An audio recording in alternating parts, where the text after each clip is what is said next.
The vast darkness of space stretched endlessly before the scout ship Dawn Seeker as it glided through the uncharted regions of the Orion Arm. The ship's sophisticated sensors continuously scanned the surrounding space, searching for anything unusual or noteworthy. Senior Scout Commander Jai-Ho Lee sat in his command chair, his experienced eyes fixed on the holographic displays that filled the bridge with a soft, blue glow. The ship had been mapping this sector for 3 standard months, and most of the crew had settled into the monotonous routine of deep space exploration. That was until the sensors picked up something extraordinary. "Commander," called out Ha-1 Park from her station, her fingers flying over the control panels. "I'm detecting unusual energy signatures from the 3rd planet of this solar system." Jai-Ho straightened in his chair, his attention fully focused on the new data streaming across his personal display. The readings were unlike anything he had seen in his 30 years of space exploration. The energy patterns pulsed with a rhythm that suggested advanced technological development, but something about them seemed different. "Run a full spectrum analysis," he ordered, rising from his chair to stand behind Ha-1's station, "and give me a historical comparison with our database." The ship's quantum computers worked quickly, processing the information and displaying the results. Ha-1's eyes widened as she read through the data. "Commander, these readings, they're unlike anything in our database," she said, adjusting her uniform's collar nervously. "The energy patterns suggest advanced quantum manipulation, but—" She paused, double-checking her readings. "But what, Commander Park? According to our preliminary scans, this civilization has only been technologically active for less than 3 centuries. That's impossible by all known development patterns." Jai-Ho leaned closer to the display, his weathered face reflecting the soft glow of the holographic readouts. "Show me their technological progression timeline." The display shifted, showing a graph that started with primitive steam technology and rapidly accelerated through various technological ages. The line of progression was nearly vertical compared to the gradual slope seen in other civilized species development. "They went from basic combustion engines to quantum manipulation in less than 300 years, Ha-1 whispered, her voice filled with disbelief.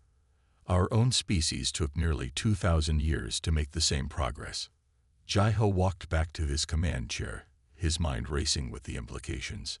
This discovery could change everything they thought they knew about civilizational development.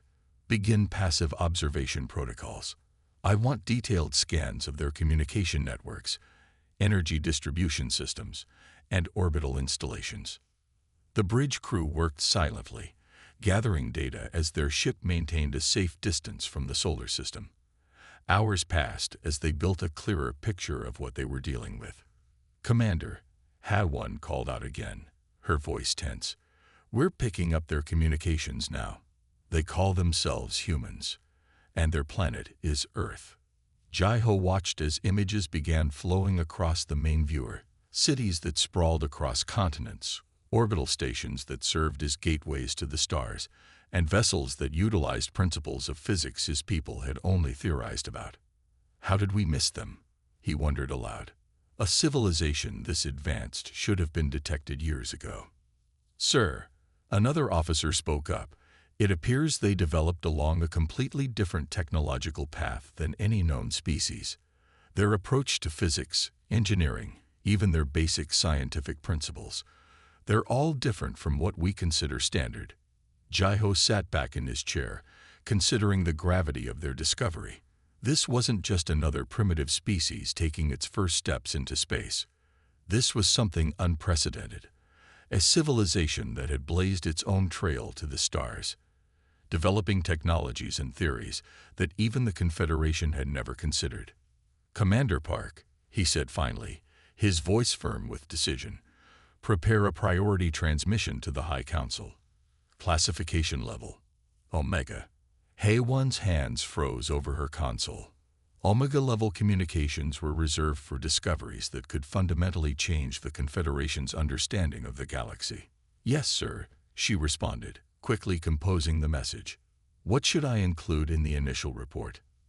Jai-Ho stood again, walking to the main viewport to stare at the distant star that these humans called their sun.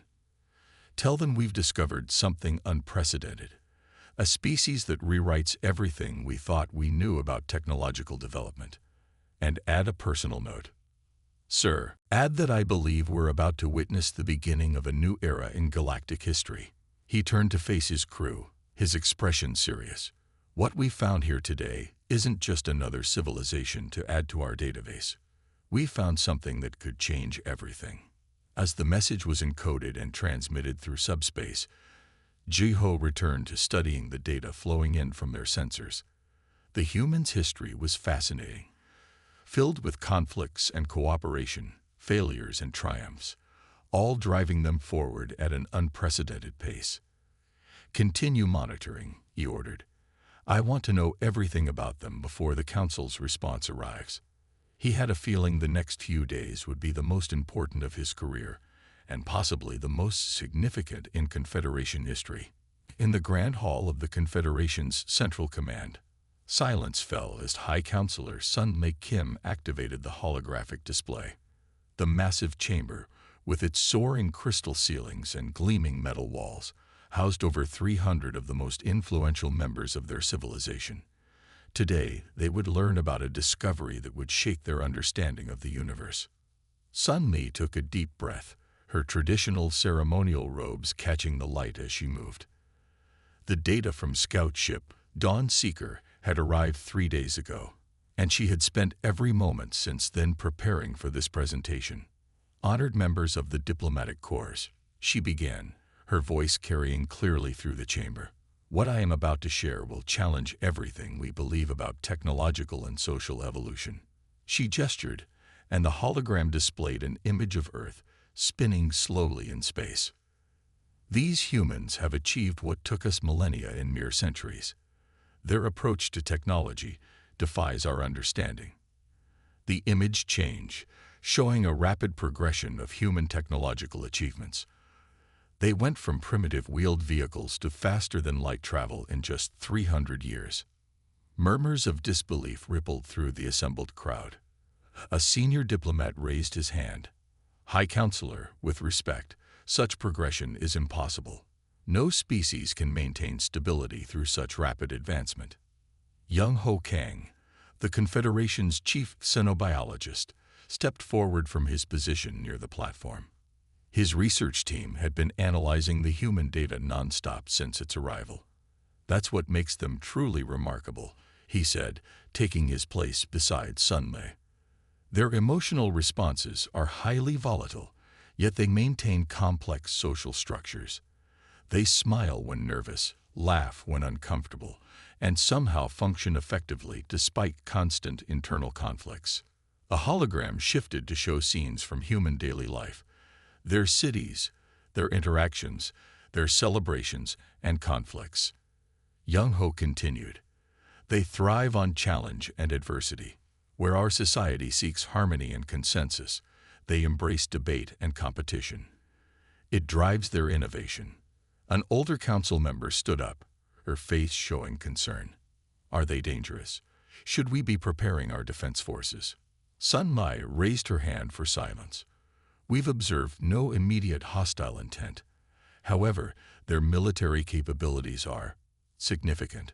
She nodded to her assistant, who changed the display to show human military formations. They maintain armed forces even in peacetime, constantly innovating their defensive and offensive capabilities. "But why?" Someone called out. "Why maintain such forces without an external threat?" Young Ho stepped forward again. "Their history is marked by internal conflicts. These experiences have shaped their development, pushing them to advance faster than any species we've encountered. They prepare for threats that don't yet exist, innovate solutions to problems they haven't faced, and constantly push the boundaries of their understanding." The hologram showed scenes from human entertainment, their movies, games, and simulations. They even create fictional scenarios of contact with alien life, preparing their population for the possibility of our existence long before they had proof we were real. Sun Mi took control of the presentation again. "We have 2 choices before us. We can attempt to isolate them, to contain their influence until we better understand them. She paused, looking around the chamber. Or we can initiate contact, establishing diplomatic relations with a species that might completely transform our understanding of civilization itself. The chamber erupted in discussion, hundreds of voices arguing for both approaches. Sun Mai waited patiently until the noise subsided. Consider this. They achieved quantum manipulation through a completely different theoretical framework than ours. Their mathematics, their physics, their very understanding of reality took a path we never imagined possible. Young Ho added, their social structures alone defy our models. They maintain global cooperation despite intense local competition. They argue constantly yet unite instantly against external threats. They're technically advanced enough to destroy themselves 100 times over. Yet they persist and thrive. A young diplomat near the front spoke up. How do they manage their emotions, their conflicts, their differences? They don't, Young Ho replied with a slight smile. They embrace them. Where we seek to eliminate conflict, they channel it. Where we work to suppress emotional responses, they express them freely. It's chaotic, messy, and incredibly effective. Sun Mai raised her hand, commanding attention once more. The decision before us is clear. We must prepare for contact, not because we choose to, but because they will find us eventually. And when they do, we must be ready to meet them as equals, not as confused observers. She gestured one final time, and the hologram showed the Earth again, this time with its many satellites, space stations, and ships in orbit. They are coming to the stars, whether we're ready or not. The only question is whether we will help shape their path or watch from the shadows as they reshape our galaxy. The chamber fell silent as the implications sank in. Centuries of diplomatic protocols and first contact procedures would need to be rewritten. Everything they thought they knew about civilizational development would need to be reconsidered. Sun Mai looked out over the assembled diplomats, her voice firm with conviction. We stand at a crossroads. The humans are coming, and they will change everything. The majestic Confederation flagship, Eternal Dawn, hung in space like a silver arrow, its massive form dwarfing the patrol ships around it. Fleet Admiral Du Yun Choi stood on the bridge, his hands clasped behind his back as he watched the approaching human vessels on the main display. What had started as a routine patrol exercise had turned into something far more significant. Admiral, the Earth ships are maintaining their course, reported Kim My-yang from her tactical station. They're requesting direct communication. Du Yun nodded slowly. This was the first time their fleet had encountered human military vessels, and tension filled the bridge. Despite the diplomatic corps' decision to establish peaceful contact, no one quite knew what to expect from these unpredictable beings. Open a channel, he ordered, straightening his uniform. The holographic display flickered to life, showing the face of a human commander. Confederation vessel, this is Captain Sarah Chen of the Earth Defense Force. You've entered a restricted training zone. Please acknowledge and state your intentions. Du Yun was about to respond when his sensor officer called out in alarm. Admiral, multiple small craft launching from the human vessels. The tactical display lit up as dozens of smaller ships poured out of the human vessels like angry insects from a disturbed nest. The formations they took were unlike anything in Confederation tactical databases. They're ships, Kyung Mai reported, her fingers dancing over her console. They're using principles we never considered. They're inertial dampeners alone. She paused, staring at her readings in disbelief. Du Yun raised his hand, silencing her. What happened next would become legendary in Confederation military history. The human ships began a series of maneuvers that the Confederation's tactical computers initially labeled as suicidal. They wove between each other in complex patterns, accelerating and decelerating at rates that should have turned their crews to paste, even with advanced inertial dampening. Impossible, whispered someone on the bridge. The human vessels were performing turns that violated what the Confederation had always believed were the fundamental limits of space combat. Sir, Kyung-Mai called out, her voice tense. They're not just showing off. These are combat maneuvers we've never seen before. Their entire approach to space warfare is different. Du-Yun watched as the smaller human ships demonstrated their capabilities. Where Confederation doctrine relied on large, powerful vessels supported by smaller craft, the humans had developed a doctrine based on swarm tactics and unpredictable movement patterns. Their acceleration curves are all wrong, the engineering officer reported. They're using some kind of localized space-time manipulation to reduce their effective mass during maneuvers. A flash of light drew everyone's attention. One of the human fighters had just pulled off a maneuver that involved what appeared to be a controlled micro-jump through space, appearing behind one of the Confederation patrol ships in a position that would have been a perfect firing solution in actual combat. "Send word to command," Du-Yun ordered, his voice grave. "We severely underestimated them." He watched as more human ships demonstrated similar capabilities. Their technology isn't just different. It's evolved along paths we never even considered possible. The bridge crew worked in stunned silence as they recorded everything they saw. The humans had taken principles of physics that the Confederation used for long-range travel and adapted them for close-range combat maneuvers. It was brilliant, unconventional, and terrifying. "Admiral," Kyung-Mai said softly, "their weapons systems, they're not just defensive. These ships are designed for full combat operations." Du-Yun nodded. The implications were clear. While the Confederation had spent centuries developing defensive technologies and focusing on peaceful expansion, humanity had continued to prepare for war. Not out of aggression, but out of what seemed to be an ingrained survival instinct. "Sir, Captain Chen is requesting a response to her earlier communication," the communications officer reminded him. Du-Yun straightened his uniform again. "Tell them we apologize for the intrusion and will withdraw to the agreed-upon boundaries." He paused, then added, "and convey our appreciation for the demonstration of their capabilities." As the Confederation fleet began its withdrawal, Du-Yun couldn't help but feel a mix of concern and admiration. The humans hadn't just matched Confederation technology. They'd taken it in directions no one had imagined possible. "Log this in the secure database," he ordered.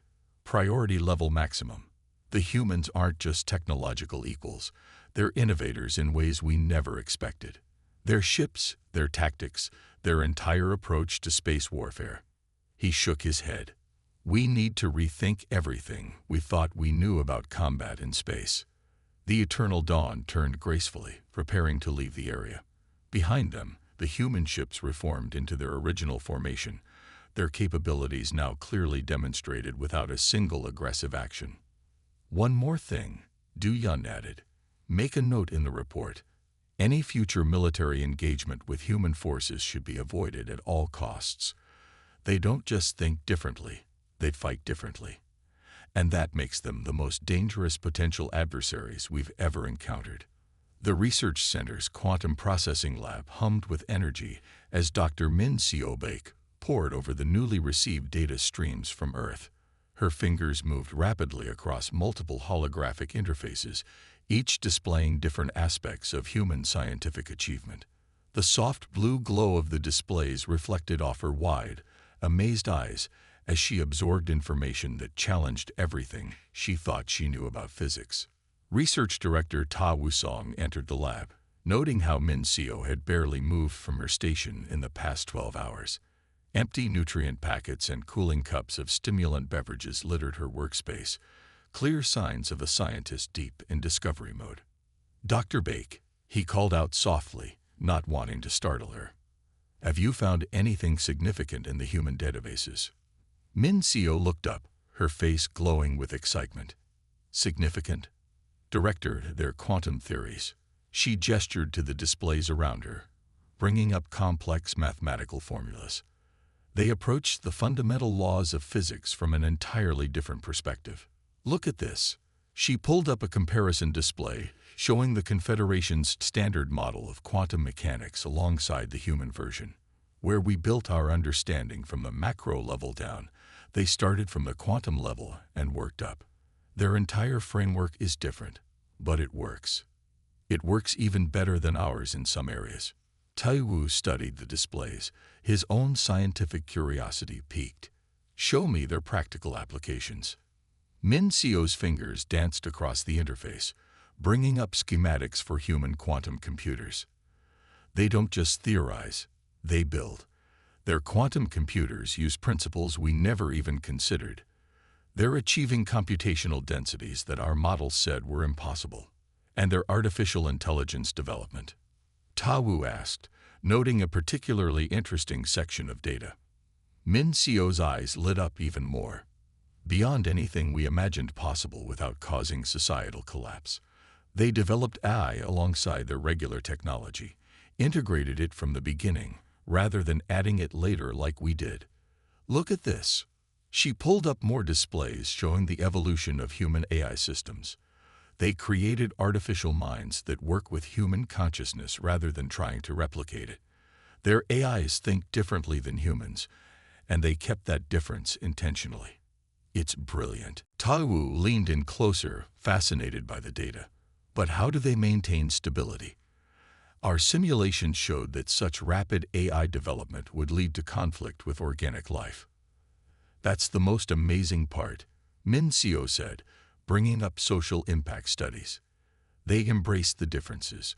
They created ethical frameworks and development guidelines that account for both organic and artificial intelligence. Their AIs aren't trying to be human. They're trying to be partners to humans. She showed him footage of human AI interactions in various settings: medical facilities, research labs, space stations. See how natural it is. They've achieved true symbiosis. The AIs handle complex calculations and data processing, while humans provide intuition and creative thinking. Remarkable, Tawu muttered, watching a human doctor work seamlessly with an AI diagnostic system. And their quantum field manipulation. Min Sio pulled up another set of diagrams. They've developed applications we never even dreamed of. Their understanding of quantum entanglement alone. She paused, collecting her thoughts. Director, they're not just doing things differently. They're doing things we thought were impossible. She showed him a simulation of a human quantum drive system. See how they use quantum tunneling effects to enhance their propulsion. We always thought that would tear a ship apart, but they found a way to stabilize it. Their ships can achieve faster acceleration and tighter maneuvers because they're not fighting physics. They're working with it in ways we never considered. Tawu watched the simulation run several times, his mind racing with the implications. How much of this can we adapt to our own technology? That's just it, Min Sio said, her voice filled with excitement and frustration. We can't just copy their methods. Our entire technological foundation is different. We'd need to rebuild from the ground up to fully utilize their approaches. She stood up, stretching for the first time in hours. But Director, imagine what we could create if we combined our knowledge with theirs. Their quantum theories with our energy management, their AI development with our neural interface technology. Tawu nodded slowly, already seeing the possibilities. Prepare a full report for the Science Council. Include your recommendations for potential collaboration projects. He paused, looking at the displays again. And Dr. Bake. Yes, Director. Make sure to emphasize the potential for mutual benefit. These humans, they might be exactly what our scientific community needs, a completely fresh perspective on the universe itself. Min Sio nodded enthusiastically, already turning back to her work. As Tawu left the lab, he could hear her muttering excitedly about quantum field theorems and AI neural architecture. He smiled to himself, knowing that the scientific exchange with humans was going to change their civilization forever. And for the better. The emergency alert blared through the Confederation observation post as red warning lights bathed the command center in an ominous glow. Defense Coordinator Hyun-Ki Ryo rushed to his station, his heart pounding as the tactical display showed multiple Ravager warships dropping out of hyperspace near the human colony of New Terra. Status report. he barked, his eyes fixed on the unfolding disaster. The Ravagers were notorious pirates and raiders who struck without warning, leaving only destruction in their wake. No frontier colony had ever successfully repelled a full Ravager assault. His assistant, Jinnah Kwan, quickly pulled up the tactical data. 6 Ravager heavy cruisers and 12 support ships. They're moving into attack formation. She paused, checking the additional readings. The colony only has 3 military vessels in orbit. Hyun-Ki felt his stomach sink. The human colony of New Terra, with its population of 30,000, seemed destined to become another tragic statistic in the Ravager's bloody history. As a neutral observer, he could only watch and record. But what happened next changed everything. He thought he knew about human capabilities. Instead of panic, the colonial defense forces responded with startling speed and coordination. Civilian ships began moving in patterns that made no sense, until Jinnah gasped in realization. They're using their civilian ships as decoys, she observed, leaning forward to study the tactical display. And those mining vessels, they turned them into weapon platforms. Hyun-Ki watched in amazement as cargo ships and mining vessels, which should have been fleeing, instead moved to engage the Ravager fleet. The colonial defenders had somehow modified their industrial mining lasers into makeshift weapons. Impossible, he muttered as a mining barge unleashed a devastating beam that sliced through a Ravager ship's shields. Those are industrial cutting lasers. They shouldn't be able to penetrate military-grade shielding. The humans, Jinnah explained, her fingers flying over her console. They've modified the laser frequencies. They're using the mining beam's precision cutting capabilities to target specific shield harmonics. The space around New Terra erupted into chaos as the Ravagers found themselves facing an enemy unlike any they'd encountered before. Civilian transport ships performed complex evasive maneuvers that seemed suicidal, drawing Ravager fire while the converted mining vessels struck from unexpected angles.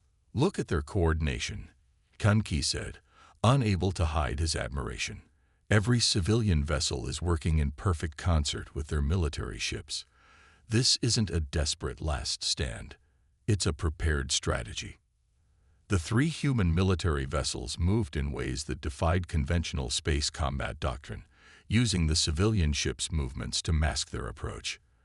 When they struck, they hit with devastating precision, their weapons perfectly timed with the mining vessels' attacks. "Sir," Jinnah called out, "the colony's surface defenses are powering up. But these readings, these aren't normal defensive installations."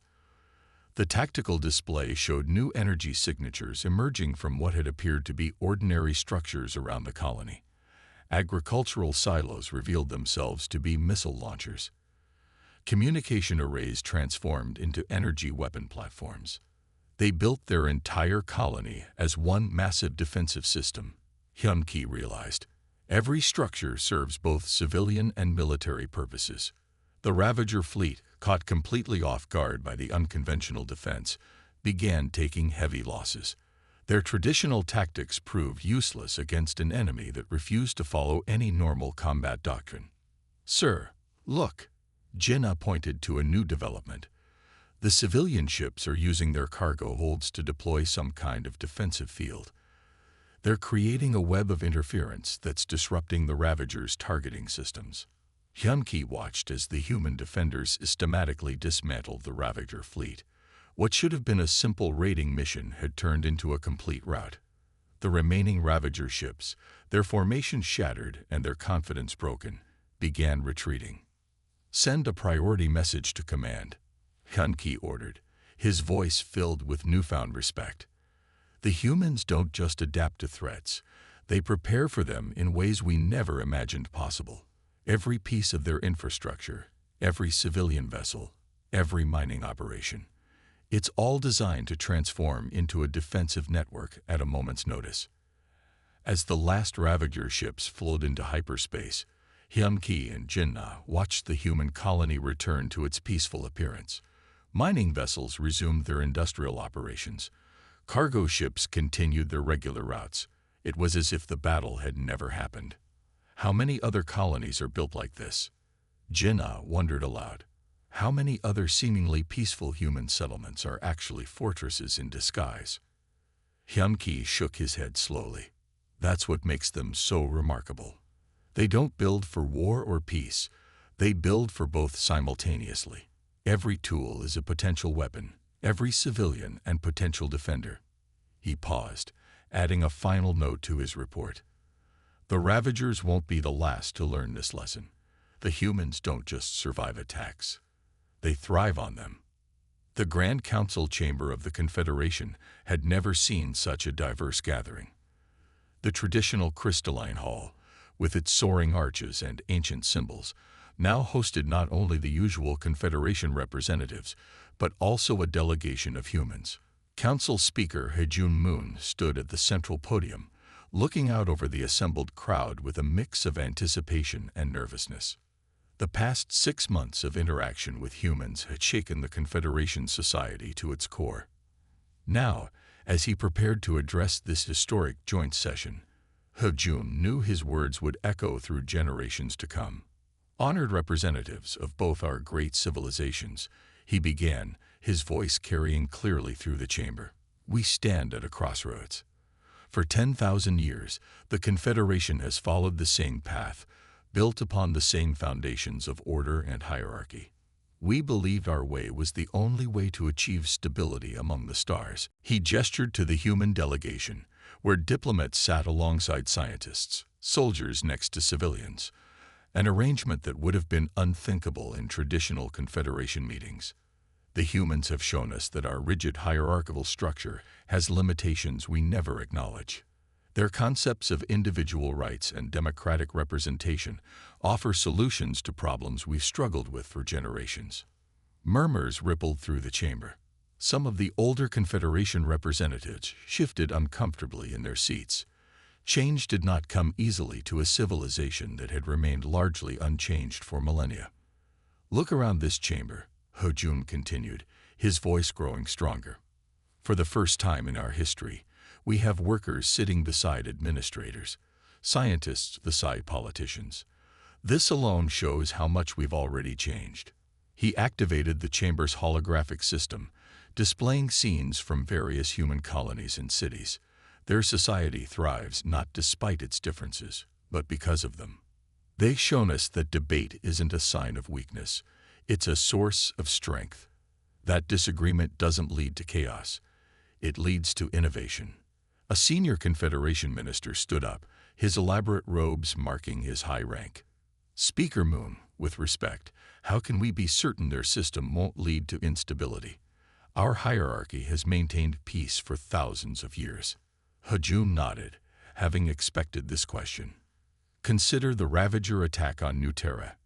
Their colony survived not because of rigid command structures, but because every citizen had the freedom to innovate, to adapt, to make decisions. Their strength comes from empowering individuals, not controlling them. He brought up new images, showing human scientific achievements, their rapid technological advancement, their artistic expressions. In just 6 months of cultural exchange, we've seen more scientific progress than in the previous century. Why? Because we've allowed our researchers to collaborate freely, to question established theories, to think independently. The chamber fell silent as he continued. But perhaps most importantly, they've shown us something we have forgotten: the power of hope. Their society looks forward, not back. They don't just preserve knowledge, they actively seek new understanding. Hejun moved away from the podium, walking closer to the assembled representatives. Change is coming, whether we embrace it or not. The question isn't whether we should change, it's how we will adapt to a galaxy that's already changing around us. He gestured to a young human scientist sitting among the Confederation delegates. Already, our younger generations are forming connections, sharing ideas, breaking down the barriers we thought were essential. They're creating something new, not purely human, not purely Confederation, but a blend of both. And what of our traditions? Another minister called out. Our cultural heritage. We preserve what works. Hejun responded firmly.